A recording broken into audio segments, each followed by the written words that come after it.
இன்னைக்கு என்ன சமையல்? சமையல்லாம் முடிச்சாச்சா? முடிச்சாச்சு. வாங்க. சாதம் சூடாக அடித்து வச்சுருக்குறேன். முதல்ல உங்களுக்கு காட்டுறேன்.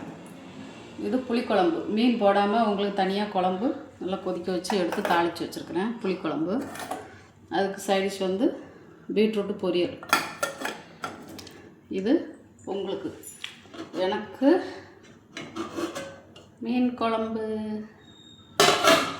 வச்சுருக்கிறேன். ஃபிஷ் ஃப்ரை பண்ணி வச்சுருக்கிறேன். இது எனக்கு. உங்களுக்கு எக்ஸ்ட்ரா அப்பளம் வறுத்து வச்சுருக்கிறேன். அது இதில் இருக்குது, தூக்குச்சட்டியில் இருக்குது. இது வந்து மதியத்துக்கு லஞ்சு. காலையிலைக்கு தோசை சுட்டு வச்சுருக்கிறேன். தேங்காய் சட்னி அதை ரெடி பண்ணி வச்சுருக்கிறேன். இது வந்து நேற்று சாதம் கொஞ்சம் மிஞ்சிடுச்சு, அதை தண்ணி ஊற்றி வச்சுருக்கிறேன். அது நான் தான் சாப்பிடணும், பழையது சாப்பிடணும். அது போக இன்றைக்கி இவ்வளோதான் எங்கள் வீட்டில் சமையல். உங்கள் வீட்டில் என்ன சமையல்னு கமெண்ட்டில் சொல்லுங்கள்.